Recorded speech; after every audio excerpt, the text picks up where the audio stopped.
Hello friends, welcome to the success Kendra. दोस्तों, आज के इस वीडियो में हम लोग बिहार दरोगा पीटी परीक्षा 2020 के लिए प्रैक्टिस सेट नंबर 28 को कवर करने वाले हैं। दोस्तों, इससे पहले हम लोगों ने सेट नंबर 1 से लेकर के 27 तक को कवर कर लिया था। तो जिन साथियों ने सेट नंबर 1 से लेकर के 27 तक वाली वीडियोज़ को नहीं देखे हैं वो देख लीजिएगा। इन सभी वीडियोज़ का लिंक मैंने आज के इस वीडियो के डिस्क्रिप्शन में दे दिया है। दोस्तों, चैनल पर नए हैं तो सब्सक्राइब कर लीजिए और बेल आइकन को जरूर दबा लीजिएगा ताकि आपको बिहार दरोगा से संबंधित सभी वीडियो की नोटिफिकेशन सबसे पहले मिल जाए। तो चलिए फ्रेंड्स, बिना देरी किए आज का सेशन शुरू करते हैं। वीडियो पसंद आएगी तो वीडियो को लाइक और शेयर जरूर कर दीजिएगा। फ्रेंड्स, पहला प्रश्न देखिए। पहला प्रश्न है कि हड़प्पा संस्कृति निम्न में से किस काल से संबंधित मानी जाती है। तो देखिए फ्रेंड्स, 5 सेकंड के अंदर में आप लोग कोशिश कीजिएगा आंसर दे देने की। उसके बाद जो भी करेक्ट आंसर होगा मैं आपको पूरी डिटेल में बताने का प्रयास करूंगा। तो देखिए, हड़प्पा जो संस्कृति थी यह कांस्य युगीन काल से संबंधित थी, यानी कि सही आंसर इसका हो जाएगा ऑप्शन नंबर सी, याद रखिएगा। और हड़प्पा सभ्यता का प्रचलित नाम सिंधु घाटी सभ्यता है, ये भी ध्यान रखिएगा। कांस्य की नृत्यांगना मोहनजोदड़ो से मिली है। नेक्स्ट क्वेश्चन देखिएगा। दूसरा प्रश्न है कि वैदिक कालीन लोगों ने सर्वप्रथम किस धातु का प्रयोग किया था। तो वैदिक कालीन लोगों ने सर्वप्रथम जो है तांबा का प्रयोग किया था, ऑप्शन सी करेक्ट आंसर हो जाएगा। तीसरा प्रश्न है कि सर्वप्रथम चारों आश्रम के विषय में जानकारी कहाँ से मिलती है। तो चारों आश्रम के विषय में जानकारी कहाँ से मिलती है, ठीक है। तो देखिए, ये जो जानकारी मिलती है ये मिलती है जावलोपनिषद से, यानी कि ऑप्शन ए इसका सही आंसर हो जाएगा, ठीक है फ्रेंड्स। गृहस्थ आश्रम सबसे महत्वपूर्ण सभी आश्रमों में माना जाता है, याद रखिएगा, इंपॉर्टेंट है। उसके बाद अगर बात करें हम मुंडकोपनिषद की, ठीक है, तो मुंडकोपनिषद जो है इसमें सत्यमेव जयते का उल्लेख है। चलिए अगला क्वेश्चन देखिएगा। नेक्स्ट क्वेश्चन है क्वेश्चन नंबर 4 कि किस वंश के शासक ने क्षत्रप प्रणाली का प्रयोग किया। किस वंश के शासक ने क्षत्रप प्रणाली का प्रयोग किया था। तो ये किया था शक शासकों ने, ऑप्शन डी करेक्ट आंसर हो जाएगा। नेक्स्ट क्वेश्चन देखिएगा कि मोहम्मद गजनवी के भारत पर आक्रमण के समय भारत आए विद्वान अलबरूनी ने किस महत्वपूर्ण ग्रंथ की रचना की थी। तो ये मोहम्मद गजनी के साथ भारत आया था अलबरूनी, ठीक है, प्रश्न पूछा जाता है। और ये जो पुस्तक लिखी थी इसने, ये पुस्तक थी किताबुल हिंद, यानी कि ऑप्शन बी करेक्ट आंसर इसका हो जाएगा किताबुल हिंद, याद रखिएगा, ठीक है। चलिए, और मोहम्मद गजनवी जो था भारत में कितने बार आक्रमण किया था, 17 बार आक्रमण किया था। इसका सबसे जो प्रसिद्ध आक्रमण था वो 1025 ईस्वी में कहाँ था, सोमनाथ मंदिर पे था। नेक्स्ट क्वेश्चन देखिएगा। अगला क्वेश्चन है हमारा क्वेश्चन नंबर 6। क्वेश्चन नंबर 6 कह रहा है कि सेना को दशमलव प्रणाली के आधार पर संगठित करने की व्यवस्था दिल्ली सल्तनत के किस सुल्तान के द्वारा की गई है। किस सुल्तान के द्वारा की गई है। तो ये की गई किसके द्वारा, अलाउद्दीन खिलजी के द्वारा, यानी ऑप्शन डी इस प्रश्न का सही आंसर हो जाएगा, ठीक है फ्रेंड्स। अलाउद्दीन खिलजी प्रथम सुल्तान है जो अस्थाई शक्तिशाली सेना रखा था, ठीक है। और इसने सेना को नगद वेतन देने की भी जो प्रथा थी वो शुरू किया था, प्रथम सुल्तान था ये, याद रखिएगा। उसके बाद दागने और हुलिया व्यवस्था का कठोरता से लागू किया था। बाजार नियंत्रण प्रणाली को इसने लागू किया था। तो ये सारी बातें आपको ध्यान रखना है। भारत का तूतीय हिंद, यानी कि भारत का तोता किसको कहा जाता है। तो भारत का तूतीय हिंद जो है अमीर खुसरो को कहा जाता है, ऑप्शन सी इसका सही आंसर हो जाएगा। और फ्रेंड्स, इससे पहले जितने भी हम लोगों ने सेट कवर किए हैं, यानी कि 27 सेट किए हैं, और साथ ही साथ हमने करंट अफेयर का भी जो 2020 के सारे इंपॉर्टेंट प्रश्न हैं उनको हम लोग टेस्ट वाइज कवर किया है, और 27 टेस्ट करंट अफेयर में भी हम लोगों ने कवर कर लिया है। तो आप देख लीजिएगा, सबका लिंक मैंने डिस्क्रिप्शन में दे दिया है। क्वेश्चन नंबर 8 देखिएगा कि धर्म के प्रति उदार दृष्टिकोण के कारण अकबर ने 1575 में इबादत खाना, यानी कि धर्म की संसद की स्थापना किस स्थान पर की थी। इबादत खाना, तो बताइएगा सही आंसर इसका हो जाएगा फतेहपुर में, यानी कि ऑप्शन सी करेक्ट आंसर हो जाएगा। कब की थी, तो 1575 ईस्वी में की थी, ये भी आपको जरूर ध्यान रखना है। चलिए अगला क्वेश्चन देखिएगा। नेक्स्ट क्वेश्चन हमारा है कि रूप चित्र का निर्माण किसके समय में शुरू हुआ था। रूप चित्र का निर्माण जो है किसके समय में शुरू हुआ था। तो ये शुरू हुआ था अकबर के समय में, यानी ऑप्शन सी इस प्रश्न का सही आंसर हो जाएगा। अकबर ने चित्रशाला विभाग की स्थापना करवाया था, ठीक है, याद रखिएगा। और अकबर के दरबार का प्रसिद्ध चित्रकार अब्दुल समद थे। कौन थे, अब्दुल समद थे। ये भी प्रश्न जो है पूछा जाता है बार बार, अब्दुल समद थे, ये भी प्रश्न ध्यान रखना है आपको, ठीक है, ये आधा सौ है। चलिए अगला क्वेश्चन देखिएगा। क्वेश्चन नंबर 10 है कि निम्न में से किसने पानीपत की तृतीय युद्ध में संगठित मराठा सेना का नेतृत्व किया था। तो देखिए, ये जो पानीपत का तीसरा युद्ध हुआ था उस समय मराठा पेशवा कौन थे? तो बाला बाजीराव द्वितीय थे। ठीक है फ्रेंड्स, और इसको जो नेतृत्व किया था वो सदाशिव भाऊ ने किया था। ऑप्शन सी करेक्ट आंसर हो जाएगा। ये प्रश्न बार बार जो है पूछा गया है कि पानीपत का तृतीय युद्ध जो है कब हुआ था, इसका नेतृत्व किसने किया था, ये सारे प्रश्न जो है इसमें पूछे जाते हैं। ठीक है, और कब हुआ था ये युद्ध? तो याद रखिएगा ये हुआ था 1761 में। ठीक है, 1761 में हुआ था। चलिए, और अभी मैंने बताया कि उस समय बालाजी बाजीराव द्वितीय थे, ये भी आपको ध्यान रखना है। चलिए नेक्स्ट क्वेश्चन देखिएगा। अगला क्वेश्चन है, और इसमें जो है अहमद शाह अब्दाली जीत गया था और मराठे हार गए थे। जहां केवल कायरता और हिंसा के बीच चुनाव करना हो, वहां मैं चाहूंगा कि अपनी बेइज्जती को असहाय नज़रों से देखते रहने के बदले भारत अपनी प्रतिष्ठा की रक्षा करने के लिए हथियारों का सहारा ले। यह कथन किसका है? तो फ्रेंड्स यह कथन जो है महात्मा गांधी का है। ऑप्शन डी इस प्रश्न का सही आंसर हो जाएगा। ये कथन महात्मा गांधी जी का है। गांधी जी को अस्त्र शस्त्र, सत्य, अहिंसा, असहयोग, अवज्ञा, हड़ताल, धरना प्रदर्शन आदि के लिए माना जाता है इनको। नेक्स्ट क्वेश्चन देखिएगा। और चंपारण सत्याग्रह आपको पता है 1917 में गांधी जी का पहला जो सत्याग्रह था भारत में वो 1917 का चंपारण सत्याग्रह था। अगर सिंपली पूछा जाए कि इन्होंने सत्याग्रह का पहला प्रयोग कहाँ किया था, तो दक्षिण अफ्रीका में किया था। कांग्रेस के किस अधिवेशन में हिंदी को सर्वप्रथम राष्ट्रभाषा के रूप में प्रयुक्त किया गया? तो ये किस अधिवेशन में किया गया? 1924 के बेलगाम अधिवेशन में, और इसी अधिवेशन की अध्यक्षता जो है महात्मा गांधी ने किया था। याद रखना है आपको। ठीक है, चलिए नेक्स्ट क्वेश्चन देखिएगा। और पहला अधिवेशन कहाँ हुआ था? तो पहला अधिवेशन बम्बई में हुआ था, और उसकी अध्यक्षता किसने किया था? WC बनर्जी ने किया था। दूसरा कलकत्ता में हुआ था, उसकी अध्यक्षता दादा भाई नौरोजी ने किया था।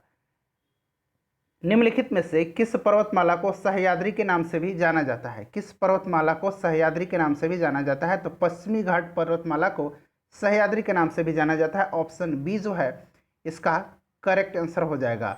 इंपॉर्टेंट है, जरूर ध्यान रखिएगा। चलिए नेक्स्ट क्वेश्चन देखिएगा।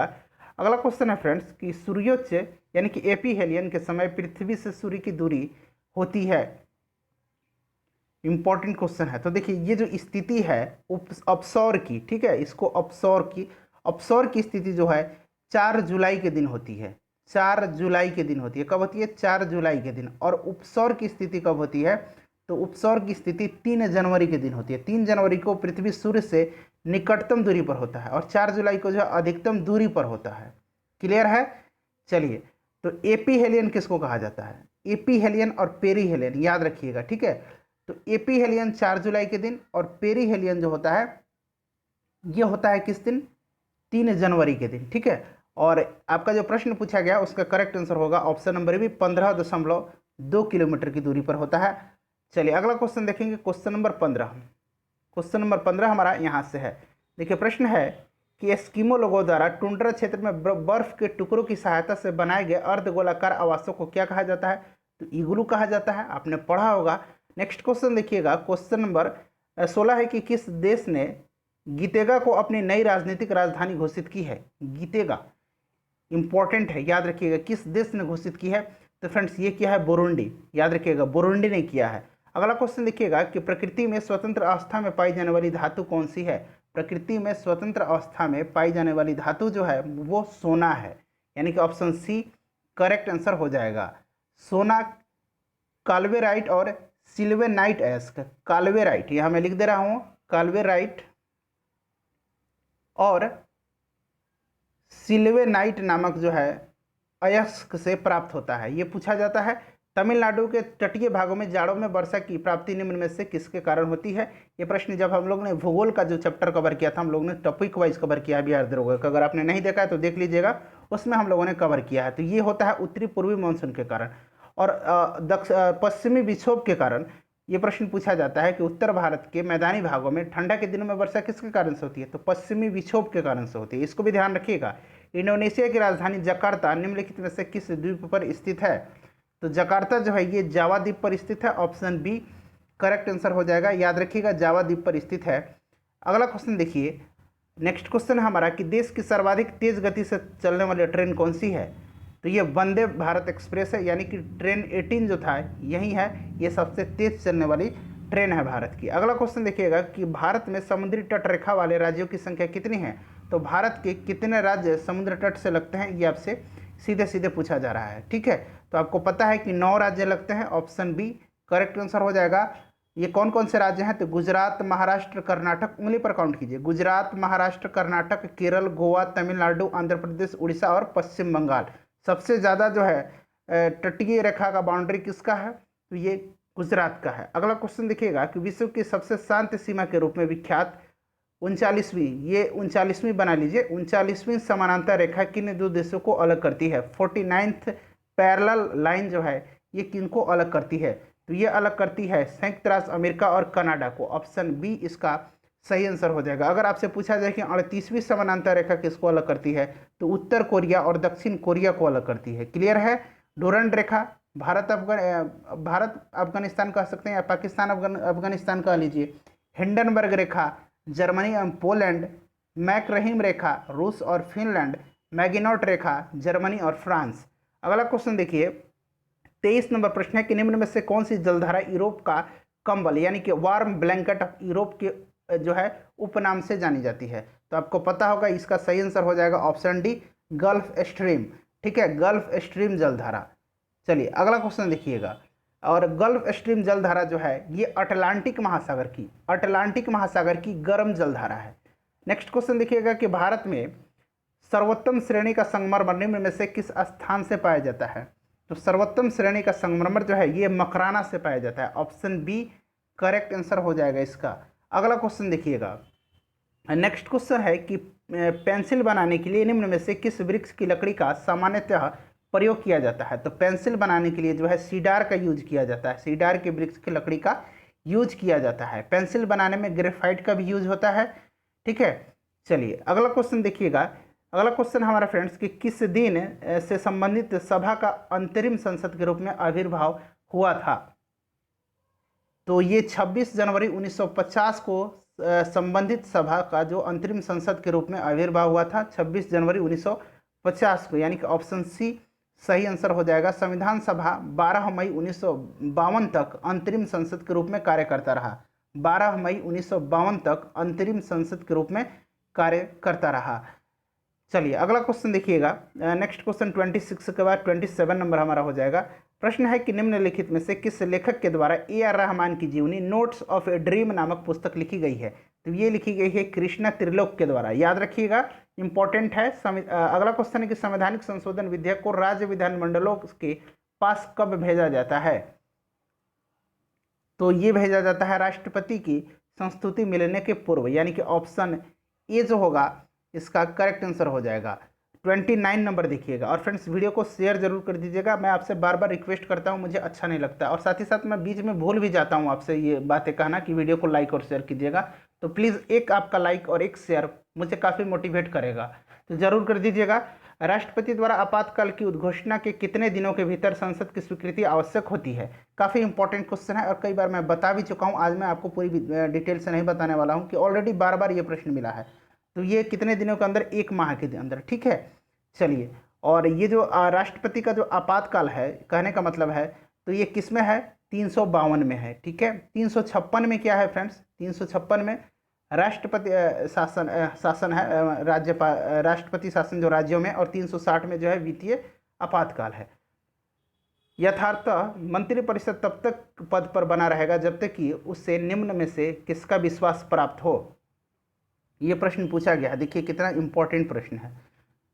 तो लोकसभा का, ठीक है, किसका जो है विश्वास प्राप्त हो? लोकसभा का। इंपॉर्टेंट है। और मंत्रिपरिषद किसके प्रति उत्तरदायी होती है? तो लोकसभा के प्रति, इसीलिए सही आंसर इसका ऑप्शन डी ही होगा। ठीक है, राज्यसभा मत लगा दीजिएगा, लोकसभा के प्रति। हाँ, अगर आपको यहाँ पे लोकसभा न दिया होता, सिर्फ संसद दिया होता, तो आप संसद पे लगा सकते हैं। क्लियर है? चलिए अगला क्वेश्चन देखिएगा कि लोकसभा के अध्यक्ष को कौन पद की शपथ ग्रहण करवाता है? तो देखिए लोकसभा का अध्यक्ष जो है ये पद का शपथ ग्रहण नहीं करता है, इसका शपथ ग्रहण नहीं होता है। तो देखिएगा इसमें ऑप्शन में दिया हुआ है शपथ ग्रहण की आवश्यकता नहीं होती है। ऑप्शन डी इसका बिल्कुल करेक्ट आंसर हो जाएगा। भारतीय संविधान का अनुच्छेद 93 का अधीन, ठीक है, 93 के अधीन जो है लोकसभा के अध्यक्ष और उपाध्यक्ष का उल्लेख मिलता है। किसमें? 93 में। अगला क्वेश्चन देखिए, और वर्तमान में कौन है? ओम बिरला हैं लोकसभा के अध्यक्ष। और आप जरा कमेंट करके बताइएगा कि वर्तमान में लोकसभा का कौन सा क्रम चल रहा है। जैसे अभी कौन सा क्रम लोकसभा चल रहा है? 15वां, 16वां, 17वां, 18वां, 20वां, कौन सा चल रहा है? यदि संसद के एक सदन का कोई सदस्य दूसरे सदन के लिए भी निर्वाचित हो जाता है तो पहले में से उसका स्थान कब से रिक्त हो जाता है, कब से रिक्त हो जाएगा, ये पूछा गया है। तो ये हो जाएगा अन्य सदन की सदस्यता के लिए शपथ ग्रहण करने वाले दिन से। जिस दिन वह शपथ ग्रहण कर लेगा उसी दिन से। आप जानते हैं कि कोई भी सदस्य जो है यह एक से ज़्यादा सदन का सदस्य नहीं हो सकता है। बहुत ही आसान प्रश्न पूछे गए, थोड़ा सा अपना कॉमन सेंस यहाँ पे अप्लाई करना है। हाल ही में कॉमनवेल्थ का 54वां देश कौन सा बना है, इसका सदस्य कॉमनवेल्थ का बताइए कौन सा देश बना है। तो ये बना है मालदीव। मालदीव फिर से बन गया, पहले इसने बना था, छोड़ दिया था, लेकिन फिर दोबारा से ये बन गया है। नेक्स्ट क्वेश्चन है कि सर्वोच्च न्यायालय में न्यायिक कामकाज के लिए किस भाषा का इस्तेमाल किया जाता है। सर्वोच्च न्यायालय यानी कि सुप्रीम कोर्ट पूछा जा रहा है, तो ये जो है अंग्रेजी भाषा का यूज किया जाता है जो है कामकाज के लिए, न्यायिक कामकाज के लिए। नेक्स्ट क्वेश्चन देखिएगा कि लोकसभा के सचिवालय निम्न में से किसके अंतर्गत कार्य करता है। तो लोकसभा का सचिवालय जो है यह लोकसभा के अध्यक्ष के जो है अंतर्गत कार्य करता है। ऑप्शन डी सही आंसर हो जाएगा। याद रखिएगा किसके अंतर्गत, तो लोकसभा के अध्यक्ष के अंतर्गत कार्य करता है। लोकसभा का गठन किस में है, अनुच्छेद 81 में है। ठीक है, 79 में संसद है, 80 में राज्यसभा है और 81 में लोकसभा है। फ्रेंड्स मैथ का प्रश्न है, इसको आप लोग सॉल्व कीजिएगा क्योंकि वीडियो लंबी हो जाएगी। करेक्ट आंसर इसका मैं आपको बता दूंगा। करेक्ट आंसर हो जाएगा इसका 7.6%। ऑप्शन ए करेक्ट आंसर इसका हो जाएगा। दाब बढ़ने पर बर्फ का गलनांक, देखिए दाब बढ़ाया जाएगा तो बर्फ का गलनांक क्या होगा, बर्फ का गलनांक जो है घटता है, यानी कि ऑप्शन नंबर ए इसका करेक्ट आंसर हो जाएगा। दाब क्या है, दाब एक अदिश राशि है। याद रखिएगा किसी सतह पर प्रति इकाई क्षेत्रफल पर कार्य कर रहा बल जो है दाब कहलाता है। अर्थात दाब बराबर क्या हो जाएगा, यानी प्रेशर इक्वल टू हो जाएगा आपको फोर्स अपॉन एरिया। ठीक है, बल बटा क्षेत्रफल। इसका यूनिट क्या है, पास्कल होता है। याद रखिएगा। नेक्स्ट क्वेश्चन देखिएगा कि जय जवान जय किसान जय विज्ञान जय अनुसंधान का नारा किसने दिया था। ये किसने दिया था बताइएगा। 38 का सही आंसर क्या हो जाएगा।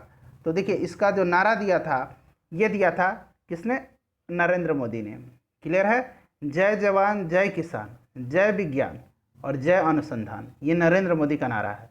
ठीक है, जय जवान जय किसान लाल बहादुर शास्त्री, जय जवान जय किसान जय विज्ञान अटल बिहारी वाजपेयी, और इसमें जब अनुसंधान जोड़ दीजिए तो Narendra Modi. Next question 39 number देखिएगा फ्रेंड्स। 39 नंबर प्रश्न है, एक मिनट, हाँ, प्रश्न है कि विश्व में प्रथम मुस्लिम योग शिविर का आयोजन कहाँ किया गया। 39 नंबर बताइए। तो ये किया गया है उत्तराखंड में। ऑप्शन बी करेक्ट आंसर हो जाएगा। ये चित्र आप देख रहे हैं क्लियर, यहाँ पे ध्यान से इसको एक बार देख लीजिएगा। चित्र में प्रदर्शित आंख के दोष इसमें पूछा जा रहा है, तो इसमें कौन सा दृष्टि दोष है। तो देखिए निकट दृष्टि दोष क्या होता है, तो निकट दृष्टि दोष में होता है जो ग्रसित व्यक्ति का जो है नज़दीक की वस्तु को देख लेता है परंतु उसे दूर की वस्तु जो है साफ साफ दिखाई नहीं देती है। इसमें जो है लेंस की गोलाई बढ़ जाती है। क्लियर है, लेंस की गोलाई बढ़ जाती है। यहाँ पे आप देख रहे हैं इसमें लेंस की गोलाई बढ़ी हुई आपको प्रतीत हो रही है। तो सही आंसर इसका क्या हो जाएगा, सही आंसर इसका ऑप्शन नंबर ए हो जाएगा, निकट दृष्टि दोष। ठीक है, इसको अंग्रेजी में मायोपिया कहा जाता है। ठीक है, क्या कहा जाता है इसको, अंग्रेजी में मायोपिया कहा जाता है। इस तरह से भी आपको याद रखना है, कभी कभी सीधे मायोपिया दे दिया रहेगा। अब लीजिए निकट दृष्टि दोष आपने पढ़ा, थोड़ा सा इंग्लिश भी इसको पढ़ लीजिएगा, नहीं तो मायोपिया दे देगा। तो अंग्रेजी में भी जाइएगा तो मायोपिया ही मिलेगा, हिंदी में भी आइएगा तभी मायोपिया ही मिलेगा। तो इसको मायोपिया कहा जाता है। और दूर दृष्टि जो होता है उसको हाइपरमेट्रोपिया कहा जाता है। क्लियर है, याद रखिएगा। चलिए अगला क्वेश्चन देखिए कि भारतीय थल सेना के द्वारा भारत के किस नदी पर मैत्री ब्रिज का निर्माण करवाया गया है। मैत्री ब्रिज का निर्माण करवाया गया है सिंधु नदी पर। ऑपरेशन नंबर प्लेट अभियान किस संस्था या फिर मंत्रालय के द्वारा चलाया गया। ऑपरेशन नंबर प्लेट, तो ये चलाया गया है रेलवे सुरक्षा बल के द्वारा, यानी कि ऑप्शन डी करेक्ट आंसर हो जाएगा। 43 नंबर देखिए कि पृथ्वी विज्ञान मंत्रालय द्वारा घोषित राष्ट्रीय पुरस्कार में इस वर्ष लाइफ टाइम उत्कृष्टता पुरस्कार किसे प्रदान किए जाने की घोषणा की गई है। पृथ्वी विज्ञान मंत्रालय, तो इसका सही आंसर हो जाएगा प्रोफेसर अशोक साहनी को। ऑप्शन ए इसका सही आंसर हो जाएगा। ध्यान से देख लीजिएगा, ये जो अवार्ड है पृथ्वी विज्ञान मंत्रालय, जैसे ही आप टाइप कीजिएगा सारे अलग अलग कैटेगरी में ये अवार्ड दिया जाता है, तो आप जा करके देख लीजिएगा। ठीक है फ्रेंड्स, चलिए अगला क्वेश्चन देखिएगा कि यदि दूध से क्रीम को अलग कर दिया जाता है तो दूध का घनत्व तो क्या होता है। देखिए बार बार पूछा गया है, इस तरह के प्रश्न अक्सर पूछ लिए जाते हैं, एक आध क्वेश्चन हल्के दिए जाते हैं। तो दूध का घनत्व जो होता है अगर क्रीम निकाल लिया जाए तो क्या होगा, तो ये बढ़ जाता है। ऑप्शन नंबर सी जो होगा करेक्ट आंसर इसका हो जाएगा। ठीक है, चलिए अगला क्वेश्चन देखिएगा। नेक्स्ट क्वेश्चन है हमारा कि प्रतिष्ठित 2020 बुकर पुरस्कार के लिए 13 लेखकों में चुने गए बर्नट शुगर नामक पुस्तक के लेखक कौन है? बर्नट शुगर नामक पुस्तक के लेखक कौन है? अवनी दोषी, यानी कि ऑप्शन सी करेक्ट आंसर हो जाएगा। याद रखिएगा, मैथ का प्रश्न है, 46 का करेक्ट आंसर जो हो जाएगा वो हो जाएगा 5% का लाभ। सामान्य पुरुष का रक्तदाब कितना होता है? तो सामान्य पुरुष या महिला स्वस्थ जो व्यक्ति है उसका सामान्य जो है रक्तदाब कितना होता है, ये पूछा गया है। तो ये रक्तदाब होता है 120/80 होता है। क्लियर है? 120/80 mmHg। ये mmHg जरूर आप याद रखिएगा, mmHg इसका यूनिट होता है। ठीक है, 120 जो होता है इसको सिस्टोलिक कहा जाता है, और एक जो 80 है इसको डायस्टोलिक कहा जाता है। लिखने की जरूरत मुझे नहीं है, समझ रहे हैं, सिस्टोलिक और डायस्टोलिक। चलिए अगला क्वेश्चन देखिए कि जीवन की उत्पत्ति किस काल में हुई थी? जीवन की उत्पत्ति जो है ये किस काल में हुई थी? तो ये हुई थी प्री कैम्ब्रियन में, यानी कि ऑप्शन डी करेक्ट आंसर हो जाएगा। ठीक है, ऑप्शन डी सही आंसर इसका हो जाएगा। नेक्स्ट क्वेश्चन देखिएगा कि ग्लाइकोजन का संचय होता है, तो ग्लाइकोजन का संचय जो है यकृत एवं पेशियों में होता है। ऑप्शन सी करेक्ट आंसर हो जाएगा, यकृत एवं पेशियों में होता है। इंपॉर्टेंट है, जरूर याद रखिएगा। चलिए नेक्स्ट क्वेश्चन देखिएगा, क्वेश्चन नंबर 50 है अब कि निम्नलिखित में से कौन सा युग्म सही है? देखिए सही पूछा जा रहा है, सही युग्म आपसे पूछा जा रहा है। देखिएगा, ऑक्सीजन फल पकाने वाली गैस बिल्कुल गलत है। फल पकाने वाली गैस कौन सी है? कौन सी है? एथिलीन है। ठीक है, ये पादप हार्मोन है एथिलीन। यहाँ देखिएगा जिब्रेलिन पादप हार्मोन, बिल्कुल ये करेक्ट है। आगे देख लीजिएगा, इथिलीन प्रोटीन गलत है, एंजाइम वृद्धि नियंत्रक गलत है। एंजाइम वृद्धि नियंत्रक नहीं है, एक प्रकार का उत्प्रेरक आप कह सकते हैं इसको। अगला क्वेश्चन देखिए, निम्न में से किस में रक्त नहीं होता है किंतु श्वसन करता है? उसमें रक्त नहीं होता है फिर वो श्वसन करता है। तो हाइड्रा आपने सुना है, इसमें रक्त नहीं होता है फिर भी यह जो है श्वसन करता है। हाइड्रा किस संघ से संबंधित है? तो ये सिलेंट्रेटा, आपने सुना होगा सिलेंट्रेटा, सिलेंट्रेटा आपने सुना होगा, इसी से जो है ये संबंधित है, सिलेंट्रेटा। अगला क्वेश्चन देखिएगा कि कंप्यूटर हार्डवेयर जो कि सिलिकॉन से बनता है आंकड़ों की बहुत अधिक मात्रा को भंडार में रख सकता है, क्या कहलाता है? तो ये चिप कहलाता है। चिप जो है सिलिकॉन का बना होता है, आपने सुना होगा, पढ़ा भी होगा। चलिए अगला क्वेश्चन देखिए, 52 का करेक्ट आंसर इसका ऑप्शन नंबर बी हो जाएगा। अगला क्वेश्चन देखिएगा कि एड्स का विषाणु इनमें से किसकी वृद्धि को प्रभावित करता है? किसकी वृद्धि को प्रभावित करता है? एड्स का विषाणु। क्लियर? चलिए बताइएगा। तो एड्स जो होता है HIV नामक विषाणु से होता है। ठीक है, विषाणु यानी कि वायरस, याद रखिएगा। और ये जो है प्रभावित किसको करता है? तो रक्त में टी कोशिकाएं जो हैं इसी की वृद्धि को यह प्रभावित करता है, और एड्स के कारण शरीर में संक्रमण एवं रोगों से लड़ने की जो क्षमता है वो कम हो जाती है। अगला क्वेश्चन देखिएगा कि अगला क्वेश्चन है कि स्वतः चालित गाड़ियों में लगे हुए ब्रेक में किस प्रकार की व्यवस्था होती है? Question number 54। प्रश्न को एक बार दो बार पढ़िए तो सही आंसर हो जाएगा हाइड्रोलिक व्यवस्था। हाइड्रोलिक ब्रेक जो है ये पास्कल के सिद्धांत पर कार्य करता है। Hydraulic brake, hydraulic lift, hydraulic press, ये सारे पास्कल के सिद्धांत पर कार्य करते हैं। निम्न में से किस अर्थशास्त्री ने एक विकासशील देश के लिए रोलिंग योजना यानी कि रोलिंग प्लान की अवधारणा का सर्वप्रथम समर्थन किया था? रोलिंग योजना बताइए। तो ये किया था गुन्नार मिर्डल ने, यानी कि ऑप्शन बी करेक्ट आंसर इसका हो जाएगा। याद रखिएगा, गुन्नार मिर्डल ने। नेक्स्ट क्वेश्चन देखिएगा, और अगला क्वेश्चन है हमारा कि भारत की जो जनसंख्या की वृद्धि दर की दृष्टि से कौन सा वर्ष महान विभाजक वर्ष माना जाता है? डेमोग्राफिक ईयर बताइए कौन सा ईयर माना जाता है? तो ये माना जाता है 1921, यानी कि ऑप्शन बी करेक्ट आंसर इसका हो जाएगा। वर्ष 1921 के बाद भारत की जनसंख्या में लगातार वृद्धि हुई है। ठीक है, याद रखना है आपको। और ये जो 11 से 21 का दशक था इसमें जनसंख्या वृद्धि निगेटिव रही थी। अगला क्वेश्चन देखिएगा कि निम्नलिखित में से कौन नीति आयोग का सदस्य नहीं है? तो देखिए ये वर्तमान में आप लोग चेक कर लीजिएगा, नीति आयोग की वेबसाइट पर जा करके थोड़ा चेक कर लीजिएगा इसको। ठीक है, नीति आयोग का फुल फॉर्म क्या होता है? National institution for transforming India. इसके जो अध्यक्ष हैं वो प्रधानमंत्री होते हैं भारत के, उपाध्यक्ष राजीव कुमार हैं और CEO अमिताभ कांत हैं। और ये आप सदस्य जा करके वहाँ पर चेक कर लीजिए, पहले तो सभी जो राज्य हैं उसके मुख्यमंत्री होते हैं, उसके अलावा भी कुछ सदस्य होते हैं, आप चेक कर लीजिएगा। अगला क्वेश्चन देखिएगा कि भारत में योजना विधि में कुल कितनी बार योजना अवकाश आया है, कितनी बार योजना अवकाश आया है, ये आपसे पूछा जा रहा है। तो देखिए भारत में जो है कुल 3 बार योजना अवकाश आया है, ठीक है। सही आंसर हो जाएगा option number B, correct answer हो जाएगा। चलिए नेक्स्ट क्वेश्चन देखिए। अगला क्वेश्चन है हमारा कि निगम कर यानी कि कॉरपोरेशन टैक्स देय होता है। तो निगम कर जो है यह देय होता है कंपनियों के लाभ पर। ऑप्शन सी करेक्ट आंसर हो जाएगा, ऑप्शन सी सही आंसर हो जाएगा। अगला क्वेश्चन देखिएगा। नेक्स्ट क्वेश्चन हमारा कि किस बैंक ने कोविड-19 के खिलाफ संघर्ष में भारत का समर्थन करने हेतु Asia Pacific disaster response fund से भारत को $3 मिलियन यानी कि $3 मिलियन यानी कि 22 करोड़ रुपये की मंजूरी दी है। तो ये कौन सा बैंक दिया है, ये दिया है एशियाई विकास बैंक यानी कि एशियन डेवलपमेंट बैंक, ठीक है। चलिए, और इसका हेडक्वार्टर कहाँ है, मनीला में है। नेक्स्ट क्वेश्चन देखिए, एडीबी एशियन डेवलपमेंट बैंक, ठीक है। चलिए नेक्स्ट क्वेश्चन देखिएगा कि संयुक्त राष्ट्र की आम सभा का वार्षिक अधिवेशन किस माह के तीसरे मंगलवार से शुरू होता है।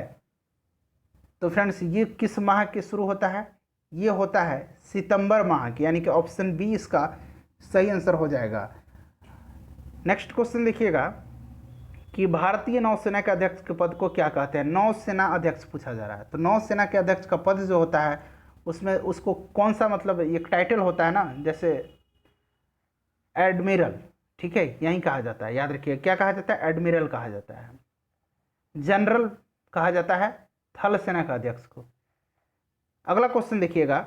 नेक्स्ट क्वेश्चन हमारा है 63 नंबर की वस्तु की मात्रा बदलने पर अपरिवर्तित होगा, यानी कि इसमें से मात्रा बदल देने पर कौन सा चीज़ जो है वो अपरिवर्तित होगा। तो ये होगा घनत्व, यानी कि ऑप्शन डी, घनत्व कभी नहीं बदलेगा, ठीक है। चलिए, चाहे आप उसको आधा किलो कर दीजिए, 1 किलो कर दीजिए, 5 किलो कर दीजिए, उसका घनत्व जो है वहीं रहेगा। अगला क्वेश्चन देखिएगा। नेक्स्ट क्वेश्चन हमारा 64 नंबर होगा। 64 नंबर है कि भारत के किस स्थान पर स्थित जहांगीर महल को हाल ही में यूनेस्को की विश्व धरोहर की अस्थायी सूची में शामिल किया गया है। तो ये ओरछा में है, मध्य प्रदेश में। प्रतिचुंबकीय पदार्थ का उदाहरण क्या है, प्रतिचुंबकीय पदार्थ का उदाहरण क्या है। तो प्रतिचुंबकीय पदार्थ का उदाहरण है जस्ता, बिस्मथ, तांबा, चांदी, सोना, हीरा, नमक, जल, ठीक है।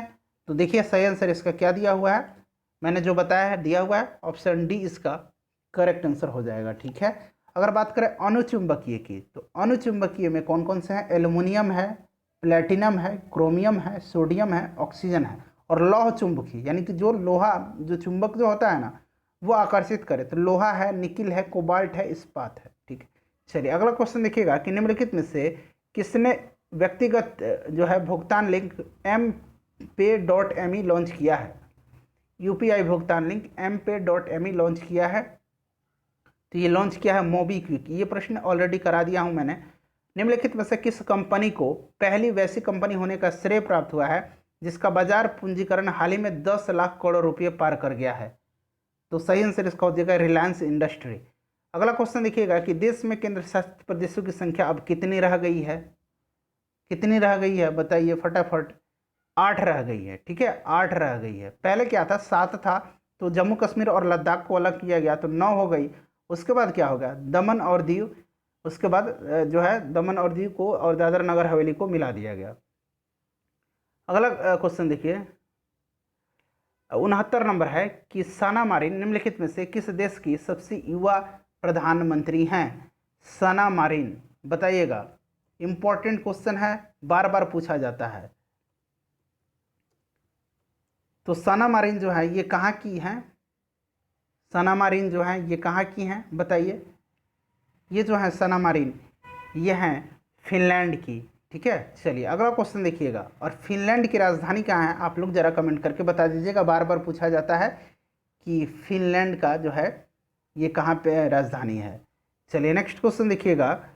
नेक्स्ट क्वेश्चन हमारा 70 नंबर है। रेशम का कीड़ा यानी कि सिल्क वर्म अपने जीवन चक्र के किस चरण में वाणिज्यिक तंतु पैदा करता है। तो ये किस जो अपना जीवन का ये क्रम है उसमें वाणिज्यिक तंतु पैदा करता है। तो ये करता है प्यूपा में, यानी कि ऑप्शन सी सही आंसर हो जाएगा। रेशम कीट का पालन क्या कहलाता है, सेरीकल्चर कहलाता है। क्या कहलाता है फ्रेंड, सेरीकल्चर कहलाता है, याद रखना है आपको, पूछा जाता है। अगला क्वेश्चन देखिए, अगला क्वेश्चन है 71 नंबर कि जल में अणुओं के लिए कोशिका भित्तियों का आकर्षण बल कहलाता है। तो ये कौन सा बल कहलाता है? सहसंचलन यानी कि कोहेशन कहलाता है। ठीक है, चलिए अगला क्वेश्चन है कि 3 से 4 वर्ष के बच्चों में कौन सा दांत नहीं होते हैं। तो 3 से 4 साल के जो बच्चे होते हैं उनमें जो है कौन सा वह दांत नहीं होता? मोलर दांत नहीं होता है, कि यानी कि चौवर्णक दांत नहीं होता है। जीवाणु जो दलहनी पौधे की जड़ में निवास करते हैं उनको राइजोबियम कहा जाता है, आपको पता होगा। ये जो है इंपॉर्टेंट क्वेश्चन है, बार बार पूछा जाता है। चलिए, और ये जो है नाइट्रोजन स्थितिकरण करते हैं दलहनी पौधे के जड़ में, पूछा जाता है बार बार। अगला क्वेश्चन देखिएगा कि किस जीवाणु द्वारा उत्पन्न एक यौगिक जो दूसरे सूक्ष्मजीवों की वृद्धि को रोकता है कहलाता है। तो ये कहलाता है एंटीबायोटिक यानी कि प्रतिजैविक, याद रखिएगा एंटीबायोटिक। अगला क्वेश्चन देखिएगा, नेक्स्ट क्वेश्चन हमारा है 75 नंबर। 75 नंबर है कि पर्णहरित यानी कि क्लोरोफिल पाया जाता है। तो क्लोरोफिल कहाँ पाया जाता है? क्लोरोफिल जो है यानी कि हरित लवक जो है ग्रेना में पाया जाता है। कहाँ पाया जाता है फ्रेंड्स? ग्रेना में पाया जाता है। तो देखिए हरित लवक की ग्रेना में पाया जाता है, ऑप्शन ए इसका करेक्ट आंसर हो जाएगा। ठीक है, हरित लवक का आंतरिक स्तर इसकी गुहा को आस्तरित करता है, जिसको कि स्टोमा कहते हैं। ग्रेना और स्टोमा, ध्यान रखिएगा, प्रकाश संश्लेषण की क्रिया ग्रेना एवं स्टोमा भाग में संपन्न होती है। और एक और क्वेश्चन है कि पर्ण रहित के केंद्र में कौन सा धातु पाया जाता है? तो मैग्नीशियम पाया जाता है। अगला क्वेश्चन है कि निम्नलिखित में से किस दिन अंतर्राष्ट्रीय मधुमक्खी दिवस मनाया जाता है? तो ये 20 मई के दिन मनाया जाता है। नेक्स्ट क्वेश्चन देखिए कि निम्नलिखित में से किस लेखक को 2018 में आई उनकी पुस्तक early Indians the story of our ancestors यानी कि पूर्वज and paper we can where we can from के लिए 12वां शक्ति भट्ट पुरस्कार दिया गया है? 12वां शक्ति भट्ट बुकर पुरस्कार दिया गया है, बुक पुरस्कार। तो ये किसको दिया गया है बताइएगा? ये दिया गया है टोनी जेसप को, यानी कि option D Tony Jessop correct answer हो जाएगा। अगला क्वेश्चन 78 नंबर देखिए कि हाल ही में बिहार राज्य खाद्य आयोग का अध्यक्ष किन्हें नियुक्त किया गया है? तो बिहार से संबंधित प्रश्न निश्चित रूप से पूछे जाएंगे। विद्यानंद विकल को किया गया है। मैथ का प्रश्न है, इसको सॉल्व कीजिएगा। सही आंसर इसका हो जाएगा 35। अगला क्वेश्चन है कि उस्ताद अमजद अली खान किस वाद्य यंत्र से संबंधित हैं? तो ये सरोद बजाते हैं, ऑप्शन डी करेक्ट आंसर हो जाएगा, सरोद बजाते हैं। ठीक है, सितार से संबंधित कौन कौन से हैं? तो जरा सुन लीजिए, रविशंकर प्रसाद हैं, ध्यान रखिएगा। तबला से, तो तबला से आपको जाकिर हुसैन है, लतीफ़ खां है। शहनाई से कौन है? शहनाई से ध्यान रखिएगा आपको बड़े गुलाम अली और दयाशंकर जगन्नाथ। अगला क्वेश्चन देखिएगा कि अंतर्राष्ट्रीय न्यायालय में कुल कितने न्यायाधीश होते हैं? तो अंतर्राष्ट्रीय न्यायालय में कुल जो है 15 न्यायाधीश होते हैं। ठीक है, 15 न्यायाधीश होते हैं। और ध्यान रखिएगा प्रत्येक 3 वर्ष के बाद 5 न्यायाधीश अवकाश ग्रहण करते हैं, और इनका कार्यकाल चूंकि 9 वर्षों का होता है। ठीक है, तो प्रत्येक 3 साल पर जो है 5 न्यायाधीश जो हैं अवकाश ग्रहण करते रहते हैं। तो टोटल 9 साल में 15 जो है अवकाश ग्रहण कर गए हैं। चलिए, और अगला क्वेश्चन देखेंगे आप। पिन कोड में प्रथम अंक सांकेतिक है। पिन कोड में जो पहला अंक होता है वो पूछा गया है कि वो सांकेतिक है। तो वो सांकेतिक होता है निश्चित क्षेत्र का, यानी कि ऑप्शन बी करेक्ट आंसर इसका हो जाएगा। और पिन कोड प्रणाली कब लागू किया गया? तो 1972 में लागू किया गया। ये भी आप जरूर ध्यान रखिएगा फ्रेंड्स। जितना आवश्यकता है आपको उतना मैं व्याख्या बता दे रहा हूँ, इससे आगे आपको बिल्कुल ज़रूरत नहीं होगी, बेकार वीडियो लंबी हो जाएगी। किसी वार्षिक साधारण ब्याज की दर से, देखिए ये मैथ का प्रश्न है, बिल्कुल आसान प्रश्न है, हलवा है। ऑप्शन ए इसका करेक्ट आंसर हो जाएगा। हिंद महासागर के तट पर स्थित देशों में सर्वाधिक तट लंबाई वाला देश कौन सा है? तो सबसे लंबाई वाला देश जो हिंद महासागर में भारत है, ऑप्शन बी सही आंसर हो जाएगा। इंपॉर्टेंट है, अगर पूछा तो विश्व के सबसे बड़ा लंबा तटरेखा किस देश का है? तो कनाडा का है, ये भी आपको ध्यान रखना है। पांडिचेरी केंद्र शासित प्रदेश निम्नलिखित में से कितने राज्यों में अवस्थित है? पांडिचेरी कितने राज्यों में अवस्थित है? तो ये 3 राज्यों में अवस्थित है, याद रखिएगा 3 राज्यों में अवस्थित है। ऑप्शन डी इसका करेक्ट आंसर हो जाएगा। अगला क्वेश्चन देखिएगा, नेक्स्ट क्वेश्चन है कि चेंचू जनजाति किस प्रदेश के निवासी हैं? चेंचू जनजाति जो हैं ये किस प्रदेश के निवासी हैं? तो ये आंध्र प्रदेश के। ठीक है, आंध्र प्रदेश के। आंध्र प्रदेश 3 राजधानी वाला देश का पहला राज्य बन गया है। कत्था बनाने हेतु किस पेड़ की लकड़ी का प्रयोग किया जाता है? तो खैर का। बिहार में सर्वाधिक वर्षा कहाँ के मानसून से प्राप्त होती है? बिहार में सर्वाधिक वर्षा जो है कहाँ के मानसून से प्राप्त होती है, ये पूछा जा रहा है।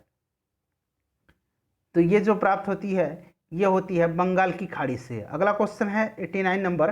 प्रश्न कर रहा है कि 41 वर्ष पहले मलाला यूसुफजई पर हुए हमले पर बनने वाली फिल्म गुल मकई के निर्देशक कौन है? 41 वर्ष, मलाला यूसुफजई की आयु तो 41 वर्ष है ही नहीं, तो फिर 41 वर्ष पहले कैसे बन गई होगी फिल्म?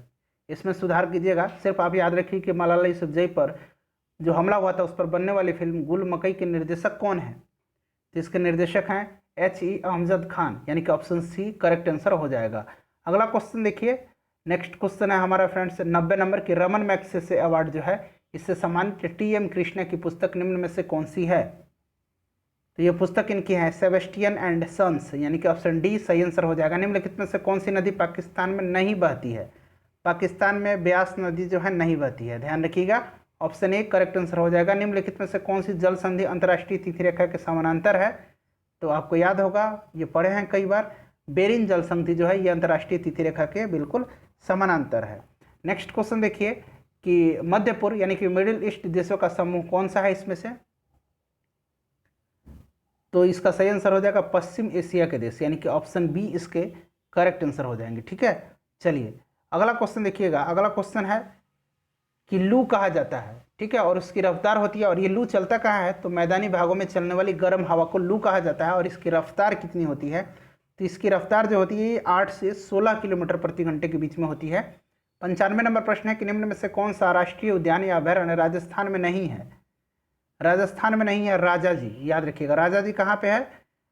ये राजाजी है उत्तराखंड या फिर कहिए उत्तर प्रदेश में है। ठीक है, सही आंसर इसका ऑप्शन नंबर डी हो जाएगा। ये राजाजी नहीं है वहाँ पे, बाकी सभी सही आंसर होगा। चलिए अगला क्वेश्चन देखिएगा। अगला क्वेश्चन है हमारा, नेक्स्ट क्वेश्चन है कि मुहाजिर कौन है? मुहाजिर कौन है? प्रश्न को आप चारों ऑप्शन को पढ़िए, मुहाजिर कौन है?